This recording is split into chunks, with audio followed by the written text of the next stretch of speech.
ចង់លេងហើយទៅលេងមិនដែរលេងមិនដែរ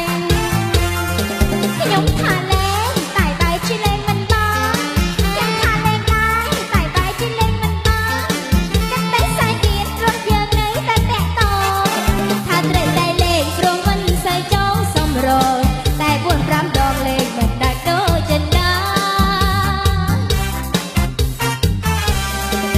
គិតទេមិនចង់លេងគាត់ទេការពិតគាត់អត់ដែរតែត្រូវនឹងខុសច្រើនស្មើគ្នាហូខ្ញុំឈឺក្បាលរាល់ថ្ងៃ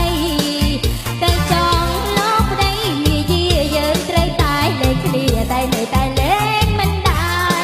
លេងមិនដែរ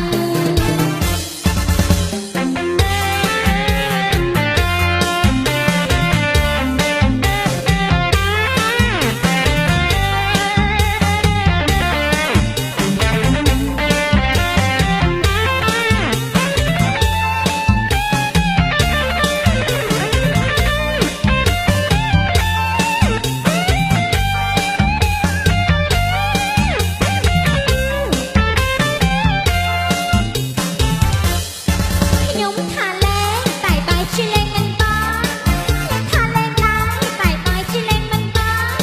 កាន់តែសាយទៀតព្រោះយើងនៅតែតាក់ទងថាត្រូវតែលេងព្រោះមិនសូវចង់សម្រងតែ4-5 ដងលេងមិនដាច់ដូចចិនដាបើគេចង់ឈប់ញ៉ាំបា